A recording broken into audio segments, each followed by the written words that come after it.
Please seated among the audience to please come to the dais and be seated here. Sri Josmon P. David, Vice President and Regional Head, Federal Bank Kozhikode. Sri V.J. James. Srimati Bindu M., Deputy Vice President Kozhikode, Federal Bank. And Sri Benyamin, Member of Jury.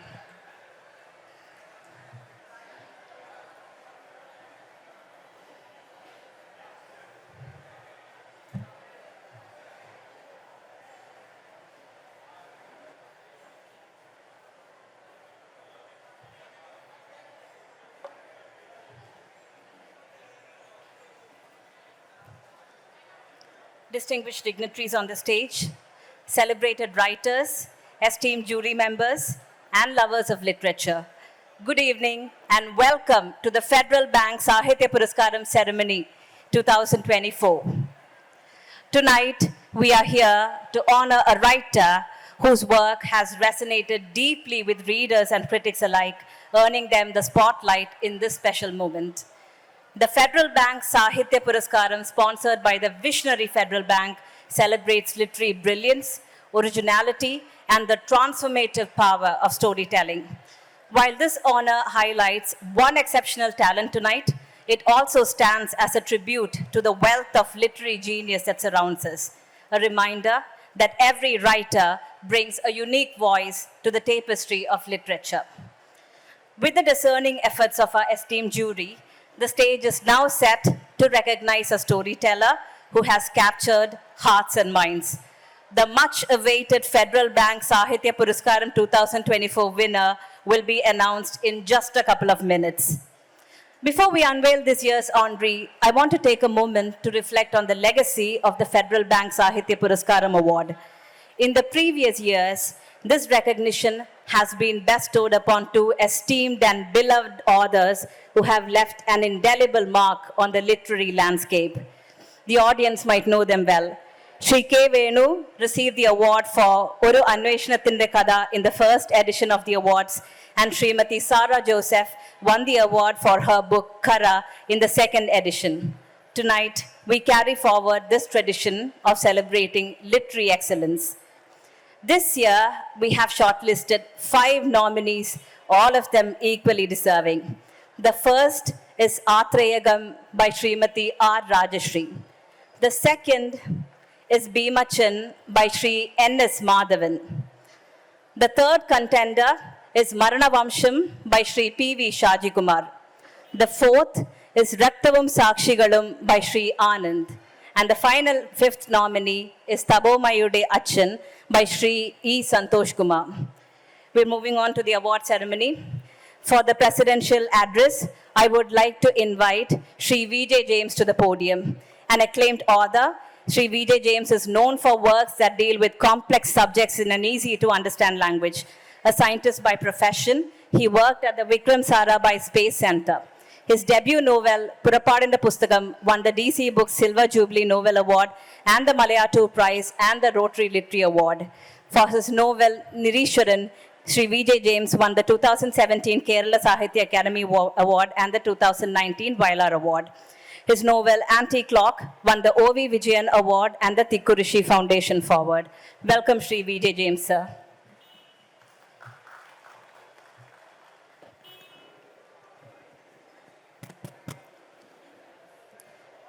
ആദരണീയനായ Josemon P David, vice president and regional head Federal Bank, Shrimati Bindu, deputy vice president Federal Bank, പ്രിയങ്കരനായ ബെന്യാമിൻ എന്നിവിടെ സന്നിഹിതരായിരിക്കുന്ന ആദരണീയരെ, പ്രിയപ്പെട്ടവരെ, federal ബാങ്കിൻ്റെ 3ാമത് സാഹിത്യ പുരസ്കാരത്തിൻ്റെ പ്രഖ്യാപനവും അതിൻ്റെ സമർപ്പണവും ഇന്നിവിടെ നടക്കുമ്പോൾ ഈ വേദിയിൽ ഒപ്പമുണ്ടായിരിക്കാൻ കഴിയുന്നതിൽ എനിക്ക് ഏറെ സന്തോഷം അനുഭവപ്പെടുന്നുണ്ട്.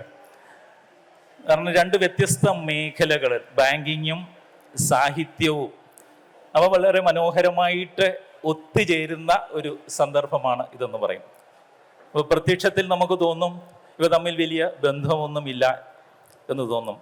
എന്നാൽ വളരെ സൂക്ഷ്മമായിട്ട് ഞാനൊന്ന് നോക്കുമ്പോൾ ഇവ തമ്മിൽ ബന്ധപ്പെട്ട് കിടക്കുന്നതായിട്ടും എനിക്ക് തോന്നുന്നുണ്ട്. കാരണം ബാങ്കിങ് എന്ന് പറയുമ്പോൾ നമുക്കറിയാം ഒരു വ്യക്തിയുടെ ആയാലും അല്ലെങ്കിൽ ഒരു രാഷ്ട്രത്തിൻ്റെ ആയാലും ഒരു സുസ്ഥിരതയുടെ, അത് സമ്പന്നതയുടെ അല്ലെങ്കിൽ സാമ്പത്തികമായ സുസ്ഥിരതയുടെ അതിനു വേണ്ടുന്ന ഘടകങ്ങൾ പ്രദാനം ചെയ്യുന്ന ഒരു പ്രസ്ഥാനമാണ് ബാങ്കിങ് എന്ന് പറയുന്നത്. എന്നാൽ സാഹിത്യം, സർഗാത്മക സാഹിത്യം എന്ന് പറയുന്നത് അതും ഒരുതരം സമ്പന്നതയാണ്.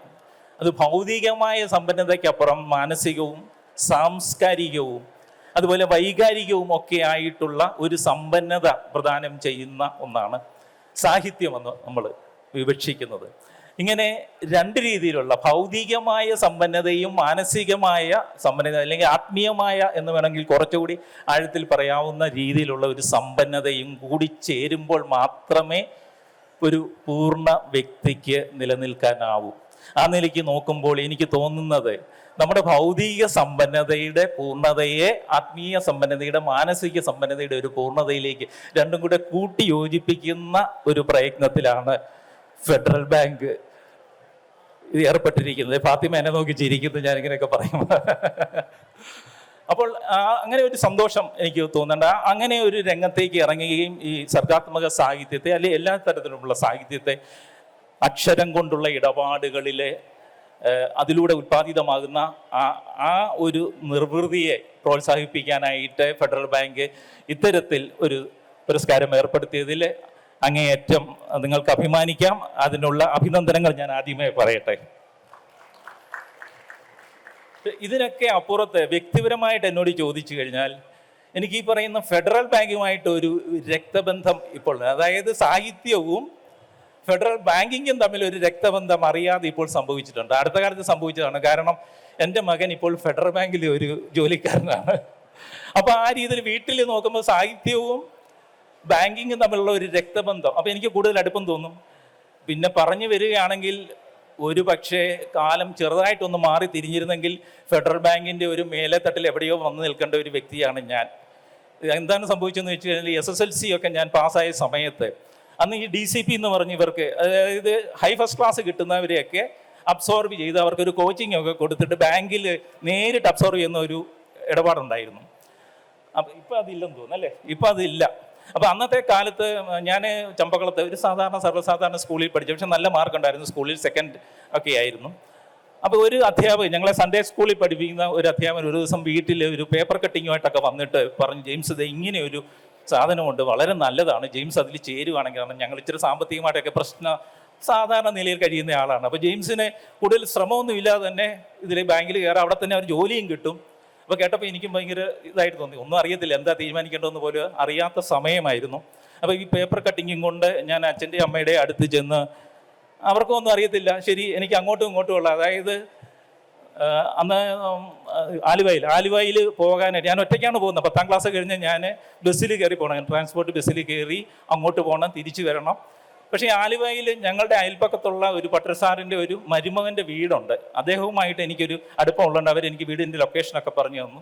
എൻ്റെ അച്ഛനും അമ്മയും ധൈര്യപൂർവ്വം എന്നെ പറഞ്ഞു വിട്ടി, കൊച്ചു പയ്യനെ ആലോചിച്ച് നോക്കണം. അത് കഴിഞ്ഞ് ഒരാഴ്ച കഴിഞ്ഞ് ഞാൻ വീട്ടിൽ തിരിച്ചു വരുന്നത്. അന്ന് ഫോണും ഒന്നും ഇല്ലാത്ത കാലമാണ്. ഈ ഒരാഴ്ച ഈ പാവം വ്യക്തി എവിടെ പോയെന്ന് പോലും അവർക്ക് അറിയാൻ മേലാത്ത വിധത്തിൽ. അപ്പം ഞാൻ അവിടെ ചെല്ലുന്നു, ആലുവയിൽ ചെല്ലുന്നു. ഈ സുഹൃത്ത് എന്നെയും കൊണ്ട് ഓഫീസിൽ ചെന്ന് അവർ നോക്കിയിട്ട് പറഞ്ഞു, അയ്യോ ഇത് ക്ലോസ് ചെയ്തു പോയല്ലോ, ഒരാഴ്ച മുമ്പ് ഇതെല്ലാവരെയും എടുത്തു കഴിഞ്ഞു. അപ്പോൾ അവിടുന്ന് വേറെ ഒരു കുറച്ചുകൂടെ ഹയറായിട്ടുള്ള ഒരു ഓഫീസിലേക്ക് വിട്ടു. അവിടെ ഒന്ന് ചോദിച്ചു നോക്കാം, അവർ റെക്കമെൻഡ് ചെയ്താൽ ചിലപ്പോൾ എടുക്കാൻ പറ്റിയേക്കെന്ന് വിചാരിച്ച് ഞങ്ങൾ ഒരു സൈക്കിളിൻ്റെ പുറയിൽ ഞാനും ഇരുന്ന് ഓടി അവിടെ ചെന്നു. അവിടെ ചെന്നപ്പോൾ അവരും പറഞ്ഞു, സോറി, നമ്മളെ ആവശ്യക്കാരെല്ലാം എടുത്ത് നിങ്ങൾ നേരത്തെ വന്നിട്ട് തീർച്ചയായിട്ടും എടുക്കുമായിരുന്നു, നല്ല മാർക്കുണ്ടല്ലോ, തീർച്ചയായിട്ടും എടുക്കുമായിരുന്നു പറഞ്ഞു. അങ്ങനെ നമുക്ക് പിറക്കാതെ പോയ മകനാണ് എന്നൊക്കെ പറഞ്ഞതുപോലെ എനിക്ക് കിട്ടാതെ പോയ ഒരു ബാങ്കാണ് ഫെഡറൽ ബാങ്ക്. പക്ഷേ പിന്നീട് ഞാൻ എഞ്ചിനീയറിങ്ങിന് പോകുന്നു. അവിടെ നിന്ന് വിക്രം സാരാഭായി സ്പേസ് സെൻറ്ററിലെ എഞ്ചിനീയറായിട്ട് മാറുന്നു. അപ്പോൾ എനിക്ക് പ്രകൃതി നിശ്ചയിച്ച് വെച്ചത് അതായിരുന്നെങ്കിലും എൻ്റെ മകനിലൂടെ അത് നിർവഹിക്കപ്പെട്ടു എന്ന് ഞാൻ ചുറ്റിക്കറങ്ങി ഒന്ന് പറഞ്ഞു വരികയായിരുന്നു. അതെന്തൊക്കെയാട്ടെ, നമ്മുടെ ഇന്നത്തെ വിഷയം എന്ന് പറയുന്നത് അവാർഡാണ്. ഞാൻ ഈ ചുരുക്കപ്പട്ടിക ഒന്ന് നോക്കിയപ്പോൾ എനിക്ക് വളരെ സംതൃപ്തി തോന്നിയ ഒരു കാര്യം, ഈ ചുരുക്കപ്പട്ടിക നമ്മൾ നോക്കുകയാണെങ്കിൽ ഇന്ന് നിലവിലുള്ള മലയാള സാഹിത്യത്തിലെ ആ പല തലമുറകളെല്ലാം ഇതിൽ വന്ന് ചേർന്നിട്ടുണ്ട് എന്നുള്ളത് ഒരു വളരെ നല്ലൊരു റെപ്രസെൻറ്റേഷനാണ്. അതായത് മലയാള സാഹിത്യത്തിൻ്റെ യഥാർത്ഥത്തിലുള്ള ഒരു പരിച്ഛേദത്തെ നമുക്ക് ഈ ചുരുക്കപ്പട്ടികയിൽ കാണുവാനായിട്ട് സാധിക്കും. പ്രത്യേകിച്ചും ആനന്ദിൻ്റെ രക്തവും സാക്ഷികളും എന്നുള്ള പുസ്തകം, NS മാധവൻ്റെ ഭീമച്ചൻ.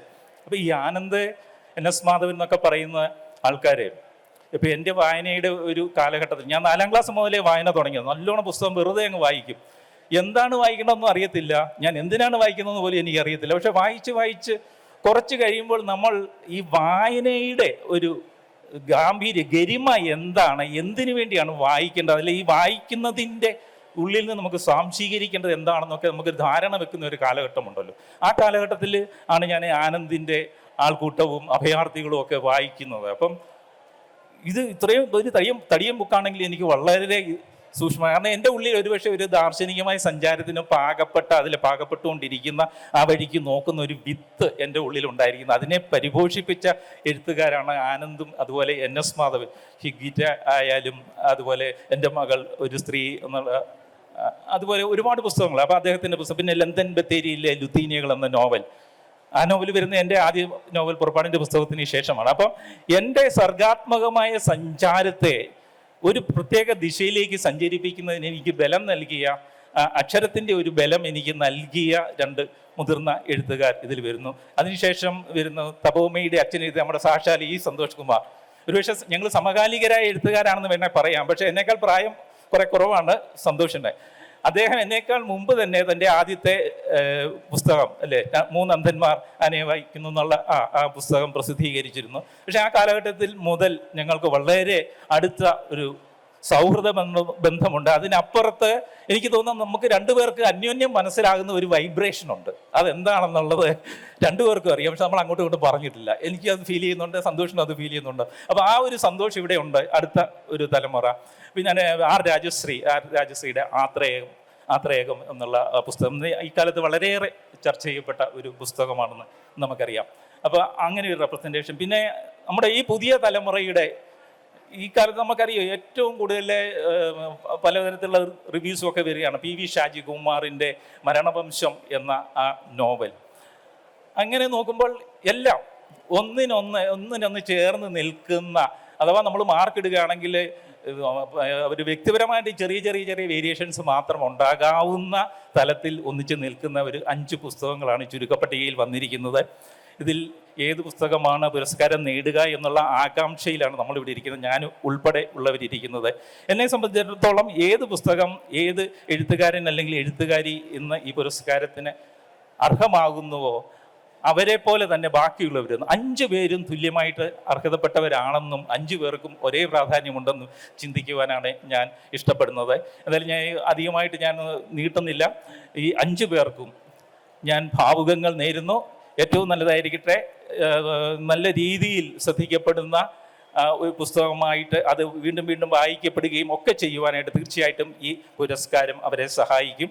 അപ്പോൾ അതിനും മുന്നേറ്റം നടത്തിയ, അതിന് നേതൃത്വം നൽകിയ ഫെഡറൽ ബാങ്കിന് ഒരിക്കൽ കൂടി അനുമോദനങ്ങൾ അർപ്പിക്കുകയും ഒപ്പം DC ബുക്സിനും KLFനും ഇതിൻ്റെ ഒരു സംഘാടനത്തിന് ഇതിനോട് ചേർന്ന് നിൽക്കുന്ന ആ ഒരു മനസ്സിനും അതിനോടുള്ള ആ കരുതലിനും DC ബുക്സിനും പ്രത്യേകമായിട്ട് അഭിനന്ദനങ്ങൾ അർപ്പിക്കുന്നു. ഒരിക്കൽ കൂടി ഈ 5 പേർക്കും എൻ്റെ ആശംസകൾ നേർന്നുകൊണ്ട് ഞാൻ നിർത്തുന്നു. നന്ദി, നമസ്കാരം.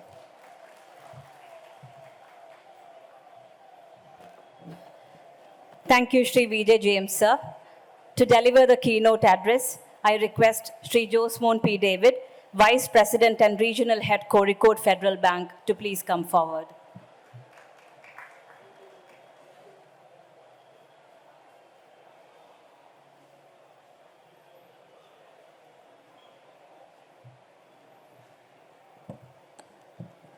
And now, the moment we've all been waiting for, the unveiling of this year's recipient of the Federal Bank Sahitya Puraskaram, sponsored by Federal Bank. I request Shri Josmon P. David, Vice President and Regional Head, Kozhikode, to declare the winner of the Federal Bank Sahitya Puraskaram. Sir, if you could do the honors, please.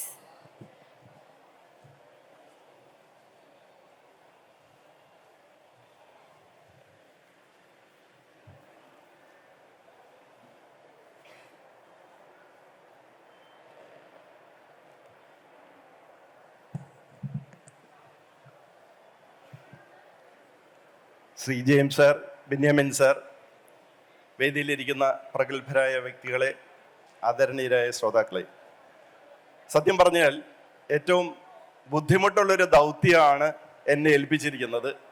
കാരണം ഇത് അത്ര എളുപ്പമുള്ളൊരു കാര്യമല്ല. നേരത്തെ James sir പറഞ്ഞതുപോലെ തുല്യമായി നിൽക്കുന്ന 5 short list ചെയ്തതിൽ നിന്ന് തുല്യമായി നിൽക്കുന്ന 5 കൃതികളിൽ ഒരെണ്ണം തിരഞ്ഞെടുത്ത് നൽകുക എന്ന് പറയുന്നത് ജൂറിയെ സംബന്ധിച്ചിടത്തോളം ഏറ്റവും ബുദ്ധിമുട്ടുള്ളൊരു കാര്യമായിരിക്കും. നമ്മളേറ്റവും പ്രഗത്ഭരമായിട്ടുള്ള ഒരു ജൂറി കഴിഞ്ഞ 2 വർഷവും, ആദ്യത്തെ വർഷം നേരത്തെ ജെയിംസ് സാറ് പറഞ്ഞ പോലെ ഒരു അന്വേഷണത്തിൻ്റെ കഥ കെ വേണു അദ്ദേഹത്തിൻ്റെ കൃതിക്ക് ലഭിച്ചതിന് ശേഷം ആ പുസ്തകം ഒരുപാട് പുരസ്കാരങ്ങൾ പിന്നീട് നേടുകയുണ്ടായി. അതുപോലെ തന്നെ കഴിഞ്ഞ വർഷം ശ്രീമതി സാറ ജോസഫിൻ്റെ കറ എന്ന് പറയുന്ന പുസ്തകം, അതിനുശേഷം ഇപ്പോൾ 3ാമത്തെയാണ്. ഇപ്പം 3ാമത്തത് ഇത് പ്രഖ്യാപിക്കുന്നതിൽ ഒത്തിരി അഭിമാനമുണ്ട്. അതിൻ്റെ ഒപ്പം തന്നെ സാറ് പറഞ്ഞ പോലെ ഒപ്പത്തിനൊപ്പം നിൽക്കുന്ന 5 കൃതികളിൽ ഒന്നിനെ ജൂറി തിരഞ്ഞെടുത്തു. അത് ഇപ്പോൾ ഞാൻ അനൗൺസ് ചെയ്യുകയാണ്. With the permission of the chair, ആ പുരസ്കാരം നേടിയിട്ടുള്ളത് ഈ സന്തോഷ് കുമാർ രചിച്ച തപോമയുടെ അച്ഛൻ എന്ന പുസ്തകത്തിനാണ്.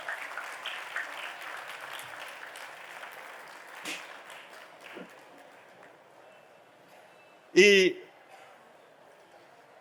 സാഹചര്യത്തിൽ ഇപ്പൊ ജെയിംസ് സാർ പറഞ്ഞതുപോലെ എന്താണ് ബാങ്കിന് ഇവിടെ കാര്യം എന്ന് ഒരു ചോദ്യം ആരുടെയെങ്കിലും മനസ്സിലുണ്ടെങ്കിൽ, ഫെഡറൽ ബാങ്ക് കേരളത്തിലെ അങ്ങോളം ഇങ്ങോളം 600 ഗ്രാമങ്ങളിൽ, ഒരു സമയത്ത് പോസ്റ്റ് ഓഫീസ് ഇല്ലാത്ത സ്ഥലത്ത് പോലും ബ്രാഞ്ച് തുടങ്ങി കേരളത്തിലെ പ്രത്യേകിച്ചും വിദേശത്ത് പോയ പ്രവാസികളുടെ ഒപ്പം സഞ്ചരിച്ച് കേരളത്തിൻ്റെ സ്വന്തം ബാങ്കായി 94 വർഷമായി ഇവിടെ പ്രവർത്തിക്കുന്ന ബാങ്ക് ഇവിടുത്തെ ജനങ്ങളുടെ ഓരോ സ്പന്ദനത്തിൻ്റെയും, അത് സാഹിത്യ മേഖലയായി കഴിഞ്ഞാലും സാംസ്കാരിക മേഖലയായി കഴിഞ്ഞാലും സ്പോർട്സ് ആയി കഴിഞ്ഞാലും എല്ലാ മേഖലകളിലും അതിനോട് ഒരുമിച്ച് പോകാനായിട്ട് ഞങ്ങൾ എപ്പോഴും ശ്രമിച്ചിട്ടുണ്ട്.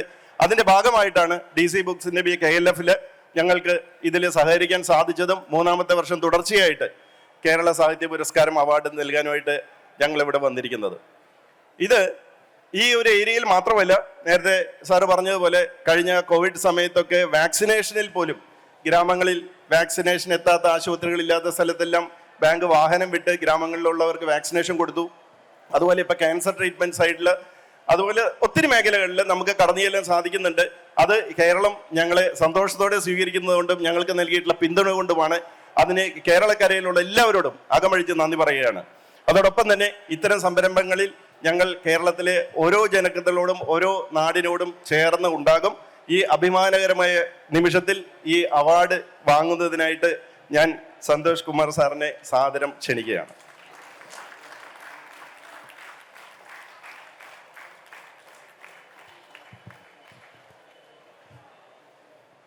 Congratulations, Shri E. Santosh Kumar. What an honor.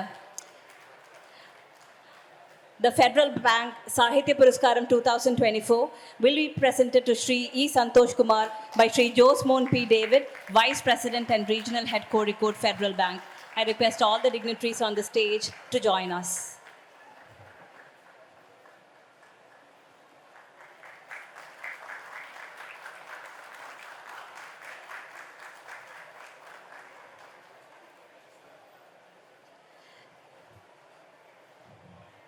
Thank you. Srimati Bindu, Deputy Vice President, Kozhikode Federal Bank, will be handing over the prototype of the check to Shri E. Santosh Kumar now.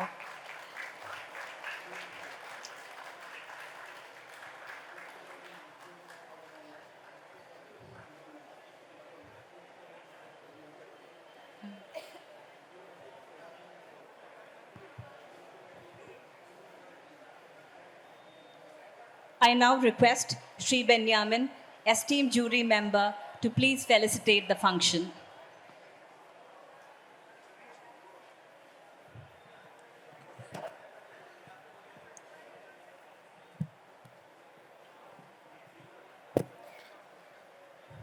വേദിയിലും സദസ്സിലുമുള്ള പ്രിയപ്പെട്ടവരെ, എല്ലാവർക്കും വിനീതമായ നമസ്കാരം. വളരെ സന്തോഷം നിറഞ്ഞ ഒരന്തരീക്ഷത്തിലാണ് നാം ഏവരും ഇവിടെ ഒത്തുകൂടിയിരിക്കുന്നത്. ഇവിടെ സൂചിപ്പിച്ചതുപോലെ കഴിഞ്ഞ 2 വർഷങ്ങളിലും ഈ വർഷങ്ങളിലുമായിട്ട് 3ാമത് ഫെഡറൽ ബാങ്ക് സാഹിത്യ പുരസ്കാരം പ്രഖ്യാപിച്ചിരിക്കുകയാണ്. സാഹിത്യത്തിൽ നിന്ന് ഒന്നും നേടാനുള്ള സ്ഥാപനമല്ല ഫെഡറൽ ബാങ്ക് എങ്കിൽ പോലും സാഹിത്യത്തെയും സാഹിത്യകാരന്മാരെയും അതിൽ രചനയിൽ ഏർപ്പെടുന്നവരെയും ഒക്കെ പ്രോത്സാഹിപ്പിക്കുക എന്ന സുമനസ്സോടുകൂടിയാണ് ഫെഡറൽ ബാങ്ക് ഇത്തരത്തിലുള്ള ഒരു പുരസ്കാരം കേരളത്തിലെ തന്നെ ഉന്നതമായ തുകയുള്ള ഒരു മികച്ച പുരസ്കാരം ഏർപ്പെടുത്തിയത് എന്നതിൽ ആദ്യമേ തന്നെ ഫെഡറൽ ബാങ്കിനെ അഭിനന്ദിക്കാൻ ഞാൻ ഈ അവസരം വിനിയോഗിക്കുന്നു. ഈ പുരസ്കാരത്തിൻ്റെ ജൂറിയായി ഇരിക്കാൻ കഴിഞ്ഞതിലുള്ള സന്തോഷവും പങ്കുവെക്കുകയാണ്. സന്തോഷമുണ്ട് എന്ന് പറയുമ്പോൾ തന്നെ ഒരു പുരസ്കാരത്തിൻ്റെ ജൂറി ആവുക എന്നത് കുറച്ച് കടുപ്പം പിടിച്ച പണിയുമാണ്. കാരണം അതിൽ പരിഗണിക്കപ്പെടുന്ന ഓരോ പുസ്തകങ്ങളും ഓരോ എഴുത്തുകാരും നമ്മുടെ എഴുത്തിനെ, നമ്മുടെ ജീവിതത്തെ, നമ്മുടെ സാഹിത്യത്തെ ഒക്കെ പല ഘട്ടങ്ങളിൽ സ്വാധീനിക്കുകയും പല എഴുത്തുകാരും നമ്മുടെ പ്രിയ സുഹൃത്തുക്കളായിരിക്കുകയും ഒക്കെ ചെയ്യുമ്പോൾ വളരെ നീതിപൂർവമായ ഒരു തിരഞ്ഞെടുപ്പ് നടത്തുക എന്നത് വളരെ ഉത്തരവാദിത്വത്തോടു കൂടി ചെയ്യേണ്ട ഒരു പണിയാണ് എന്ന ബോധ്യം ഞങ്ങൾക്കുണ്ട്.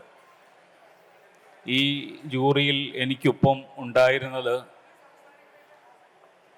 അധ്യാപികയും വിവർത്തകയുമായ EV ഫാത്തിമയും പ്രശസ്ത നിരൂപകൻ ആയിട്ടുള്ള രാഹുൽ രാധാകൃഷ്ണനുമാണ്. ഞങ്ങൾ മൂന്നുപേരും ഈ പുസ്തകത്തെക്കുറിച്ച്, ഈ പുസ്തകങ്ങളെക്കുറിച്ച് ഓരോന്നിനെക്കുറിച്ചും വളരെ ആഴത്തിൽ സംസാരിക്കുകയും ഈ പുസ്തകങ്ങൾ ഓരോന്നും ഇവിടെ ജെയിംസ് സൂചിപ്പിച്ചതുപോലെ പല തരത്തിൽ അവാർഡിന് നിശ്ചയമായിട്ടും അർഹമായ കൃതികളും ആണ് എന്ന തീരുമാനത്തിൽ എത്തുകയും ചെയ്തു. എങ്കിൽ പോലും ഫെഡറൽ ബാങ്ക് ഞങ്ങൾക്ക് തന്നിട്ടുള്ള നിർദ്ദേശം അതിൽ നിന്നൊരാളെ മാത്രം തിരഞ്ഞെടുക്കുക എന്നതാണ്. കുറച്ചുകൂടി തുക ഫെഡറൽ ബാങ്ക് അനുവദിച്ചിരുന്നെങ്കിൽ ഞങ്ങളത് 5 പേർക്കുമായിട്ട് വീതിച്ചു കൊടുത്ത് ഞങ്ങൾ യഥാർത്ഥത്തിൽ രക്ഷപ്പെടുമായിരുന്നു എന്നാണ് എനിക്ക് തോന്നുന്നത്. കാരണം അത്രമേൽ ഓരോ കൃതികളും ഒന്നിനൊന്ന് മെച്ചമാണ് എന്ന ബോധ്യം ഒരുപക്ഷെ ഈ പുസ്തകങ്ങളെല്ലാം വായിച്ചിട്ടുള്ളവരാണ് നിങ്ങൾക്ക് അറിയുകയും ചെയ്യാം.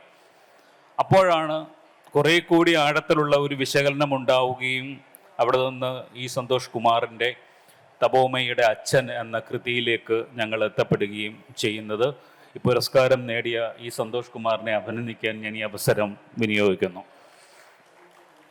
എന്തുകൊണ്ട് തപോമയുടെ അച്ഛൻ എന്ന ഒരു ചോദ്യം നമ്മുടെ മുമ്പിൽ ഉണ്ട്.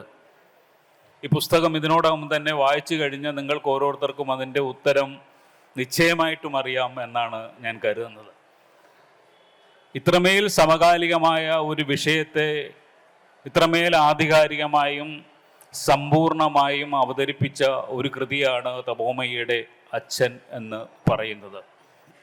ഈ സന്തോഷ് കുമാറിൻ്റെ രചന ലോകങ്ങളിലൂടെ കടന്നുപോയാൽ അദ്ദേഹം സൂക്ഷ്മമായി ഒപ്പിയെടുക്കുന്ന കഥാവേളകളും കഥാപരിസരങ്ങളും എത്രയധികം മനോഹരമാണ് എന്നും അദ്ദേഹത്തിൻ്റെ കഥാപാത്രങ്ങൾ നെഞ്ചേറ്റി നടക്കുന്ന ഏകാന്തതയും ഒറ്റപ്പെടലും ആത്മീയമായ ഭാരങ്ങളും ഭൗതികമായ ഭാരങ്ങളും എത്രയാണെന്ന് നമുക്ക് ഓരോരുത്തർക്കും അറിയാം. അത് 3 അന്ധന്മാർ ആനയെ വിവരിക്കുന്നത് മുതൽ ഇങ്ങോട്ട് ഓരോ കഥകളും എടുത്ത് പരിശോധിച്ചാൽ നാരകങ്ങളുടെ ഉപമ വരെയുള്ള അദ്ദേഹത്തിൻ്റെ ചെറുകഥകളിൽ ഓരോന്നും അത് നമുക്ക് തിരിച്ചറിയാൻ കഴിയുന്നുണ്ട്. സന്തോഷിൻ്റെ രചനയുടെ ശക്തി കൂടുതൽ ആയി നിൽക്കുന്നത്, കൂടുതൽ ശക്തി പ്രകടിപ്പിക്കുന്നത് പലപ്പോഴും ചെറുകഥയിലാണ് എന്ന് എനിക്ക് തോന്നിയിട്ടുണ്ട്. അപ്പോൾ പോലും അദ്ദേഹം നോവലെഴുത്തിൽ പുലർത്തുന്ന സൂക്ഷ്മത നമ്മൾ പ്രത്യേകം ശ്രദ്ധിക്കേണ്ടതാണ്. വാക്കുകൾ എന്ന് പറയുന്ന നോവൽ, നക്ഷത്രങ്ങൾ കുന്നുകൾ എന്ന് പറയുന്ന നോവൽ, ജ്ഞാനഭാരം എന്ന് പറയുന്ന നോവൽ, ഇവയിലൂടെയൊക്കെ കടന്നു പോകുമ്പോൾ എത്ര സൂക്ഷ്മമായിട്ടാണ് കഥാസന്ദർഭങ്ങളെ അദ്ദേഹം അടയാളപ്പെടുത്തുന്നതെന്നും എത്ര സൂക്ഷ്മമായിട്ടാണ് അദ്ദേഹം വാക്കുകളെ നിരത്തി വെച്ച് അതിനെ ചെത്തി ഒതുക്കി വളരെ രചനാ പാടവമുള്ള അല്ലെങ്കിൽ സാങ്കേതികമായി തികവാർന്ന ഒരു രചനാ കൗശലത്തിലേക്ക് അദ്ദേഹം എത്തിച്ചേർന്നതെന്ന് നമുക്ക് മനസ്സിലാവും. ഒരു എഴുത്തുകാരനായി എനിക്ക് പലപ്പോഴും അത്ഭുതം തോന്നുന്ന അല്ലെങ്കിൽ അസൂയ തോന്നുന്ന തരത്തിലുള്ള ഒരു സൂക്ഷ്മത അദ്ദേഹത്തിൻ്റെ ഓരോ രചനകളിലും കാണാൻ കഴിയും. അതിൻ്റെ തുടർച്ചയാണ് യഥാർത്ഥത്തിൽ മറ്റ് മുമ്പ് സൂചിപ്പിച്ച നോവലുകളെക്കാളൊക്കെ കുറച്ചുകൂടി വലുതായിട്ടുള്ള തപോമയുടെ അച്ഛൻ എന്ന് പറയുന്ന നോവലിലുള്ള അദ്ദേഹത്തിൻ്റെ വലിയ നോവൽ നിശ്ചയമായിട്ടും അന്ധകാരനരിയാണ്. അതൊരു വലിയ ക്യാൻവാസിനെയാണ് ചിത്രീകരിച്ചിട്ടുള്ളതെന്നറിയാം. പക്ഷേ ഞാൻ പറഞ്ഞ മറ്റു നോവലുകളിൽ നിന്ന് താരതമ്യം ചെയ്യുമ്പോൾ തപോമയുടെ അച്ഛൻ കുറച്ചുകൂടി വലിയ നോവലാണ് എന്ന് പറയാൻ കഴിയും. അഭയാർത്ഥിത്വം എന്ന് പറയുന്ന വിഷയം ഇന്ന് ലോകത്തിൽ എത്രയധികം സമകാലികമാണ് എന്ന് ഞാൻ പറയേണ്ടതില്ല. ഉക്രൈനിലും പാലസ്തീനിലും ലോകത്തിൻ്റെ വിവിധ ഭാഗങ്ങളിലും യുദ്ധത്താൽ ഇതര രാജ്യങ്ങളിലേക്ക് ഓടിപ്പോകേണ്ടി വരുന്ന മനുഷ്യർ, അവർ ഭൂമിയില്ലാതെ ലോകത്തിൻ്റെ പല ഭാഗങ്ങളിൽ അലയേണ്ടി വരുന്നത് പൗരത്വമില്ലാത്ത മനുഷ്യരായി തങ്ങൾ ഏത് രാജ്യത്തിന് ഏത് ദേശത്തിന് ഉടമകളാണ് എന്നറിയാതെ ഇങ്ങനെ ജലത്തിൽ പൊങ്ങുതടി പോലെ പൊങ്ങിക്കിടന്ന് ജീവിക്കേണ്ടി വരുന്ന മനുഷ്യരുടെ കഥകൾ നാം എല്ലായ്പ്പോഴും കേട്ടുകൊണ്ടേയിരിക്കുന്ന ഒരു കാലമാണ്. അടുത്തിടയ്ക്ക് വായിച്ച ഒരു ലേഖനത്തിൽ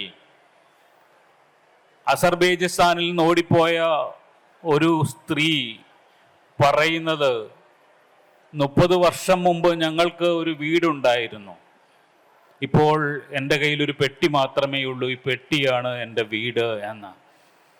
ഒരു വീട് എന്ന സങ്കല്പം, വീട് എന്ന സ്വപ്നം ഒരു പെട്ടിയിലേക്ക് മാത്രം ചുരുങ്ങുന്ന ഒരു കാലത്താണ് അഭയാർത്ഥത്തെ മുൻനിർത്തിക്കൊണ്ട് ഈ സന്തോഷ് കുമാർ തപോമയുടെ അച്ഛൻ എന്ന് പറയുന്ന ഒരു നോവലുമായിട്ട് നമ്മുടെ മുന്നിലേക്ക് വരുന്നത്. ബംഗ്ലാദേശ് അതിർത്തിയിൽ നിന്ന് സാഹചര്യവശാൽ ഇന്ത്യയിലേക്ക് എത്തപ്പെടുകയും ഇന്ത്യൻ പൗരത്വം ഇല്ലാതെ ജീവിക്കേണ്ടി വരികയും ചെയ്യുന്ന എത്രയോ മനുഷ്യരെ നമ്മൾ ഇപ്പോൾ കണ്ടെത്തുന്നുണ്ട്, ഒരുപക്ഷെ നമ്മുടെ പരിസരങ്ങളിൽ തന്നെ. അത്തരത്തിലുള്ള മനുഷ്യരുടെ കഥകൾ ഒരുപക്ഷെ CV ശ്രീരാമനൊക്കെ മുൻപ് പറഞ്ഞിട്ടുണ്ട് എങ്കിൽ പോലും സ്വാതന്ത്ര്യ സമരകാലത്തിനും വിഭജനത്തിനുമൊക്കെ ശേഷം ഈ ഏറ്റവും പുതിയ കാലത്തിൽ പോലും അത്തരം മനുഷ്യർ ഇന്ത്യയിൽ ജീവിക്കുകയും അവർ സ്വന്തം ദേശം ഏതെന്നറിയാതെ അലഞ്ഞുകൊണ്ടിരിക്കുകയും ചെയ്യുന്നതിൻ്റെ വേദന ഈ കഥകളിൽ ഉടനീളം നമുക്ക് കാണാൻ കഴിയും. അതാണ് തപോമയുടെ അച്ഛൻ ഗോപാൽ ബറുവയുടെ കഥയിലൂടെ അദ്ദേഹം പറയുന്നത്. സമാന്തരമായി ഗൂഢഭാഷ കൈകാര്യം ചെയ്യുന്ന ഒരു വിഷയം കൂടി ഇതിനകത്ത് അദ്ദേഹം പറഞ്ഞു വെക്കുന്നുണ്ട്. ഗൂഢഭാഷകൾ എങ്ങനെയാണ് മനുഷ്യർ പരസ്പര സംവേദത്തിന് ഉപയോഗിക്കുന്നത് എന്ന്, ഗൂഢഭാഷകൾ എങ്ങനെയാണ് ഒരു വ്യക്തിയുടെ ആത്മഭാഷണങ്ങൾക്ക് പകരം നിൽക്കുന്നത് എന്ന് അദ്ദേഹം മനോഹരമായി ഈ നോവലിൽ പറഞ്ഞു വെക്കുന്നുണ്ട്.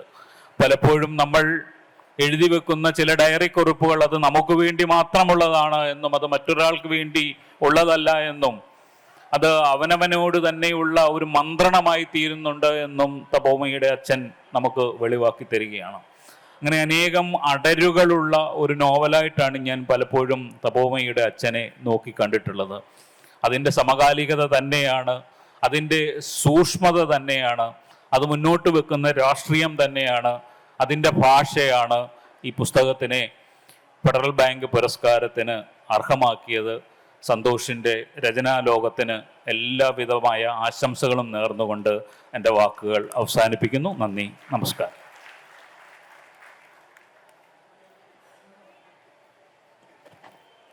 Thank you, Shri Benyamin sir. And now it's time to hear from none other than the award winner himself, Shri E. Santosh Kumar. Please, sir, we would like to hear a few words from you.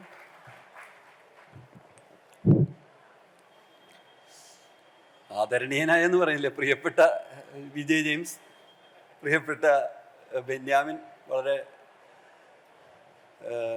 Federal ബാങ്കിൻ്റെ regional ഹെഡായിട്ടുള്ള mister Josemon P David, Kozhikode സെൻറ്ററിൻ്റെ missus Bindu, പ്രിയമുള്ളവരെ, വളരെ സന്തോഷം. ഈ കോഴിക്കോട് വെച്ച് ഇങ്ങനെ ഒരു അവാർഡ് കിട്ടുമ്പോൾ ഞാൻ എൻ്റെ പല ഓരോ ഓർമ്മയിലേക്ക് പോയി. എനിക്ക് ആദ്യമായിട്ട് ഒരുപാട് അനുഭവങ്ങളുണ്ട് കോഴിക്കോട്. ഞാൻ കോഴിക്കോട് 5 കൊല്ലം ജോലി ചെയ്തിരുന്നു. ഈ 5 കൊല്ലം എൻ്റെ സാഹിത്യ ജീവിതത്തെ രൂപപ്പെടുത്തിയതിൽ വലിയ പങ്ക് വഹിച്ചിട്ടുണ്ട്. എൻ്റെ ആദ്യത്തെ കഥ മാതൃഭൂമി ആഴ്ചപ്പതിപ്പിൽ വരുന്നത്, ഭാഷാഭോഷയിൽ വരുന്നത്, ആദ്യ പുസ്തകം വരുന്നതൊക്കെ കോഴിക്കോട് വെച്ചിട്ടാണ്. ആദ്യത്തെ പുരസ്കാരം ലഭിക്കുന്നതും കോഴിക്കോട് ഞാൻ ജോലി ചെയ്യുന്ന സമയത്താണ്. എന്നെ EP സുഷമ അങ്കണം അവാർഡ് അന്ന് അത് നടത്തുന്നത് RI ഷംസുദ്ദീൻ എന്ന് പറയുന്നൊരു, അന്ന് അദ്ദേഹം നമ്മോടൊപ്പം ഇല്ല, അദ്ദേഹം എന്നെ വിളിച്ചു പറയായിരുന്നു. അങ്ങനെ ഒരു ഓർമ്മയുണ്ട്. കറണ്ട് ബുക്സിൻ്റെ ഒരു സുവർണ ജൂബിലി പുരസ്കാരം നേരത്തെ ബെന്യാമിൻ പറഞ്ഞ 3 അന്ധന്മാർ ആനയും ഇരിക്കുന്നു എന്ന് പറയുന്ന ഒരു ഒരു കഥയ്ക്ക് കിട്ടി. ആ കഥ കിട്ടിയപ്പോൾ എനിക്ക് വലിയ സന്തോഷം തോന്നി. കാരണം ഒരുപാട് പേര് ഇന്ത്യ ടുഡേയിൽ വന്നിരുന്നതാണ്. അതിനുശേഷം ഏതാണ്ട് 2 ദശകത്തോളം ഞാൻ ഒറ്റ അവാർഡിനും പുസ്തകം അയച്ചിട്ടില്ല. അതല്ലാതെ തന്നെ കിട്ടുമായിരുന്നു. എനിക്ക് മിക്കവാറും അവാർഡുകളൊക്കെ അങ്ങനെയാണ് കിട്ടുന്നത്. അങ്ങനെ കോഴിക്കോടിൻ്റെ ഒരു വലിയ ഒരു ഓർമ്മകൾ ഇപ്പോൾ എൻ്റെ മുന്നിൽ നിറയുന്നുണ്ട്.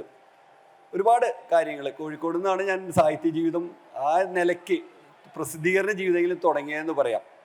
അത് കൂടാതെ 2 പേരെ ഞാനിപ്പോൾ ഇവിടെ ഓർമ്മിക്കുന്നു. ഒന്ന് മാധ്യമം ആഴ്ചപ്പതിപ്പിൻ്റെ എഡിറ്റർ RK ബിജുരാജാണ്.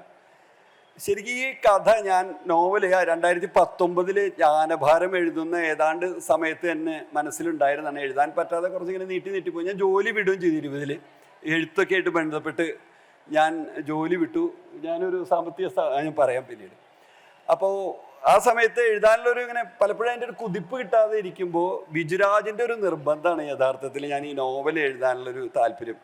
അപ്പോൾ എഴുതി തീരുന്നവരെ അദ്ദേഹം പരസ്യം കൊടുത്തുകൊണ്ട് എൻ്റെ കൂടെ നിന്നു. കഴിഞ്ഞ വർഷം ഇതേ വേദിയിൽ വർഷങ്ങൾക്ക് ശേഷം എന്നെ ബിജുരാജ് കാണാൻ വന്നു. ഇവിടെ ഇരുന്ന് ഞങ്ങൾ സംസാരിക്കുകയും, എനിക്ക് ആദ്യം കണ്ടപ്പോൾ പെട്ടെന്ന് ബിജുരാജിനെ കണ്ടില്ല. ഞങ്ങൾ നിരന്തരം ബന്ധപ്പെടുന്നുണ്ട്, പക്ഷേ ബിജുരാജിനെ കണ്ടിട്ട് കുറേ ആയിട്ടുണ്ടായിരുന്നു.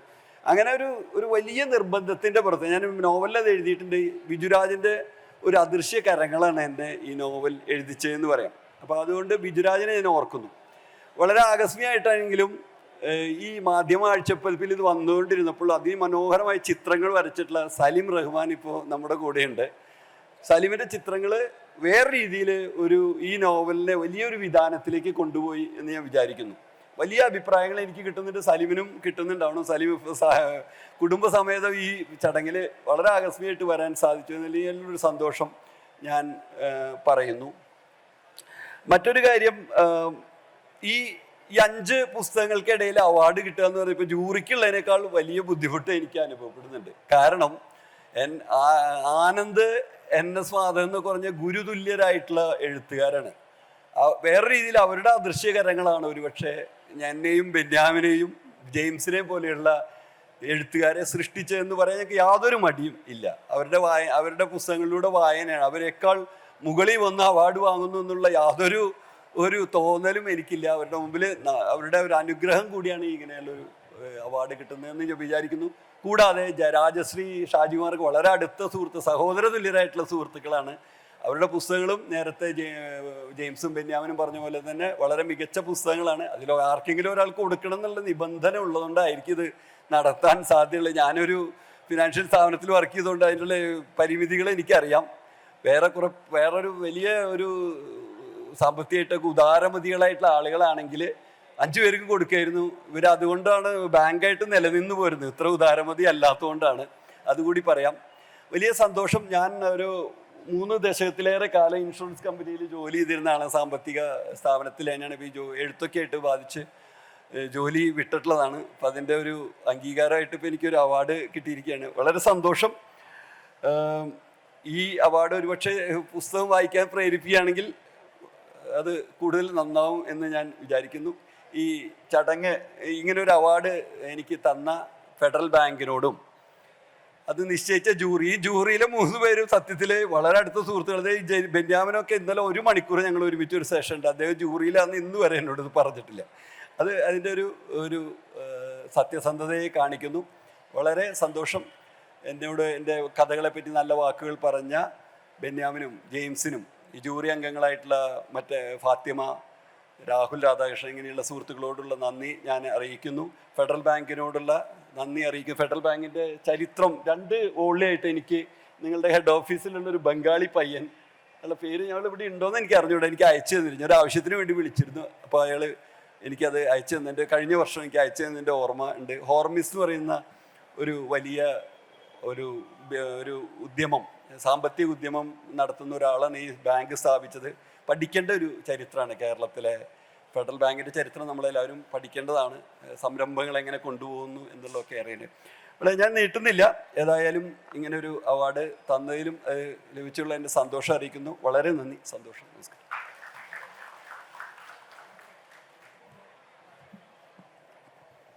Thank you, Shri E. Santosh Kumar, and congratulations again. I now invite Srimati Bindu M., Deputy Vice President, Kozhikode Zone Federal Bank, to propose the vote of thanks.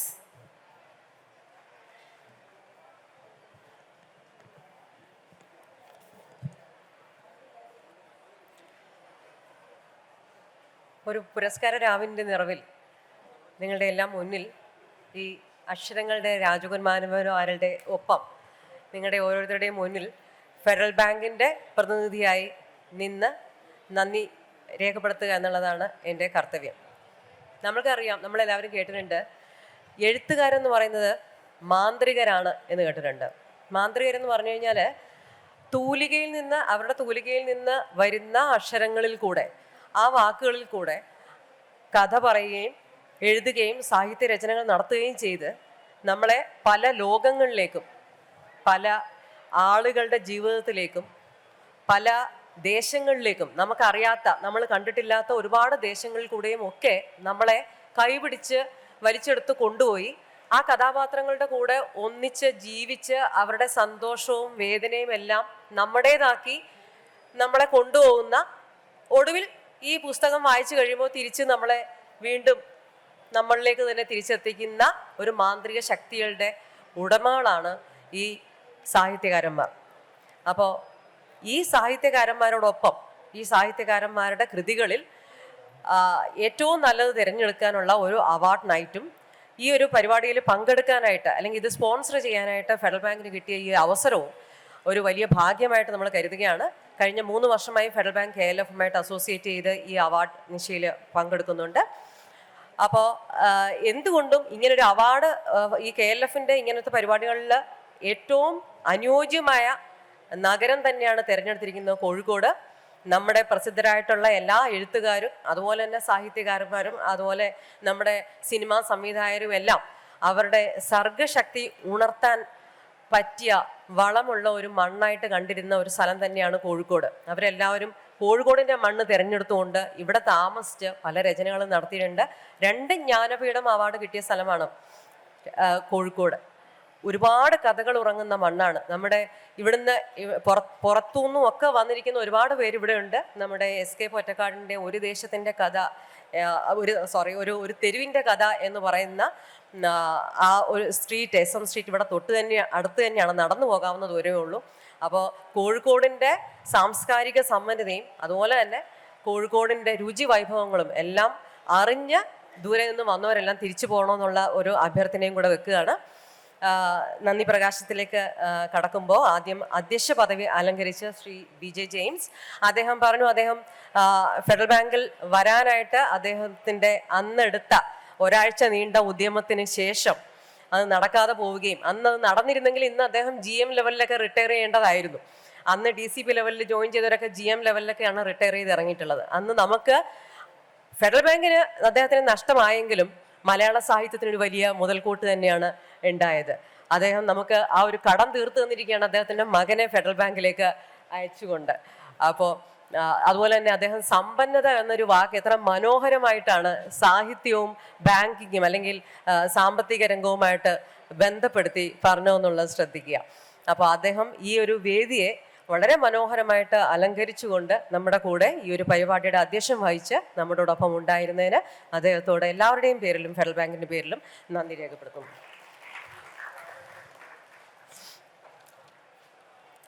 നമ്മുടെ ആദരണീയരായ ജൂറി മെമ്പേഴ്സ് 3 പേരായിരുന്നു ഉണ്ടായിരുന്നത്. അതിൻ്റെ ജൂറി റെപ്രസെൻറ്റേറ്റീവായിട്ട് ശ്രീ ബെന്യാമിൻ, അദ്ദേഹം ഇവിടെ നമ്മളോടൊപ്പം ഉണ്ട്. അദ്ദേഹത്തിൻ്റെ തൂലികാ നാമം തന്നെ ബെന്യാമിൻ എന്ന് പറഞ്ഞാൽ ഹീബ്രു ഭാഷയിൽ ദൈവത്തിൻ്റെ വലം കൈ എന്നാണ് അർത്ഥം. അദ്ദേഹം നമ്മളെ നേരത്തെ പറഞ്ഞ പോലെ നജീബിൻ്റെ വിഷമതകളിൽ കൂടി, നജീബിൻ്റെ പ്രവാസ ജീവിതത്തിൽ നജീബ് അനുഭവിച്ച ആ ദുരിത യാത്രയിൽ നമ്മളെ അതിലൂടെ കൊണ്ടുപോയി നമ്മളെ വേദനിപ്പിച്ച് ഒരു ആ സിനിമയാക്കിയപ്പോഴും ഒക്കെ നമ്മൾ അതിൻ്റെ ആ ആഴത്തിലുള്ള അഗാധമായിട്ടുള്ള നജീബിൻ്റെ ഹൃദയവേദനയും അതിജീവിക്കാനുള്ള നജീബിൻ്റെ ആഗ്രഹവും എല്ലാം നമ്മൾ കണ്ടതാണ്. അത്രയും പ്രഗത്ഭനായ ശ്രീ ബെന്യാമിൻ നയിച്ച ഒരു ജൂറി ആണ് ഈ ഒരു 5 ഷോർട്ട് ലിസ്റ്റ് ചെയ്ത പുസ്തകങ്ങളിൽ നിന്നും ഏറ്റവും അനുയോജ്യമെന്ന് കണ്ടിരിക്കുന്ന അല്ലെങ്കിൽ ഏറ്റവും മുന്നിൽ നിൽക്കുന്ന ഒരു പുസ്തകം തിരഞ്ഞെടുത്തുകൊണ്ട് ഫെഡറൽ ബാങ്കിൻ്റെയും DC ബുക്സിൻ്റെയും ഈ ഉദ്യമത്തിൽ ഈ ഒരു ഫൈനൽ തീരുമാനമെടുത്തിരിക്കുന്നത് ശ്രീ ബെന്യാമിനെയും ഞാൻ ഈ ജൂറി അംഗങ്ങളായ ശ്രീമതി ഫാത്തിമ ആൻഡ് രാഹുൽ RK രണ്ടുപേരെയും ഞാൻ ഈ ഒരു ചടങ്ങിൽ നമ്മുടെ ഫെഡറൽ ബാങ്കിൻ്റെ പേരിലും നമ്മളുടെ ഓരോരുത്തരുടെ പേരിലും നന്ദി അറിയിക്കാനായിട്ട് ആഗ്രഹിക്കുകയാണ്. മൂന്നാമതായിട്ട് നമ്മുടെ അവാർഡ് വിന്നർ നമ്മളോട് സംസാരിച്ച ശ്രീ സന്തോഷ് കുമാർ.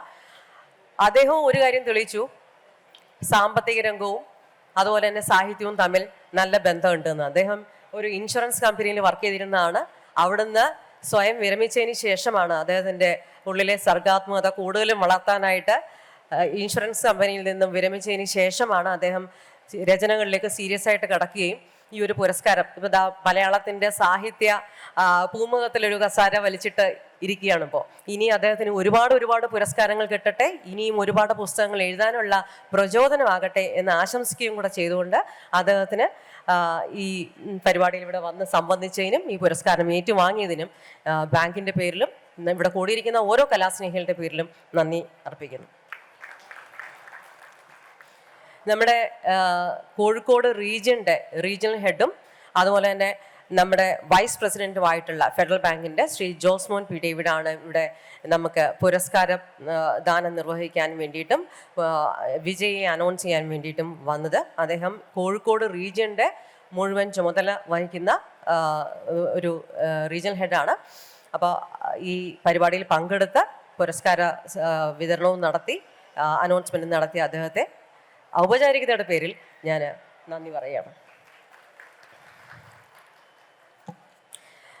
ഇനി നന്ദി പറയാനുള്ള ഇങ്ങനെയുള്ള ഒരു സംരംഭത്തിൽ ഏറ്റവും ആദ്യം അവസാനം നമ്മളോടൊപ്പം നിൽക്കുകയും ഫെഡറൽ ബാങ്കിനോടൊപ്പം ചേർന്ന് നിൽക്കുകയും ഈ ഒരു പരിപാടി മുഴുവൻ ഓർഗനൈസ് ചെയ്യുകയും ഒക്കെ ചെയ്ത DC ബുക്സിൻ്റെ സംഘാടകരോടാണ്. KLF ഇത്രയും മനോഹരമായിട്ട് കണ്ടക്ട് ചെയ്യുന്നതിൽ DC ബുക്സിനുള്ള പങ്ക് നമുക്ക് വിസ്മരിക്കാൻ സാധിക്കില്ല. ഇത്രയും സാംസ്കാരിക കേരളത്തിന് DC ബുക്സ് നൽകുന്ന സംഭാവനകൾ എല്ലാം ഓർത്തുകൊണ്ട് അതിൻ്റെ പേരിലും ഈ ഒരു പരിപാടി സംഘടിപ്പിച്ചതിൻ്റെ പേരിലും ഇനി 2-3 നാളുകൾ കൂടി നീണ്ടു നിൽക്കുന്ന ഈ സാഹിത്യ അല്ലെങ്കിൽ സാംസ്കാരിക രാവുകൾക്ക് അല്ലെങ്കിൽ പകലുകളും രാവുകളും ഒന്നും ഇല്ലാതെ അതൊന്നും ഒരു വിഷയമല്ലാതെ നീണ്ടുകൊണ്ടിരിക്കുന്ന ഈ പരിപാടിക്ക് എല്ലാവിധ ആശംസകളും അർപ്പിക്കുകയാണ്. അതുപോലെ ഈ ഒരു പരിപാടിയിൽ വന്ന് പങ്കെടുത്ത് കൂടെ നിന്ന എല്ലാ കലാ ആസ്വാദകർക്കും അതുപോലെ തന്നെ വായനക്കാർക്കും സാഹിത്യ പ്രേമികൾക്കും ഒരു ഫെഡറൽ ബാങ്കിൻ്റെ റെപ്രസെൻറ്റേറ്റീവ്സും ഫെഡറൽ ബാങ്ക് ബ്രാഞ്ച് ഹെഡ്സും മാനേജേഴ്സും ഓഫീസേഴ്സും എല്ലാവരും ഇവിടെ വന്നിട്ടുണ്ട്. എല്ലാവർക്കും ഒരിക്കൽ കൂടി കോഴിക്കോടിൻ്റെ പേരിലും ഫെഡറൽ ബാങ്കിൻ്റെ പേരിലും നന്ദി പറയുകയാണ്. പുറത്തുനിന്ന് വന്നിട്ടുള്ള കോഴിക്കോടിന് പുറത്തുനിന്ന് വന്നിട്ടുള്ള വിശിഷ്ടരായിട്ടുള്ള ഞങ്ങളുടെ അതിഥികൾക്ക് എല്ലാവർക്കും ഒരിക്കൽ കൂടി നന്ദി പറഞ്ഞുകൊണ്ട് താങ്ക് യു സോ മച്ച്.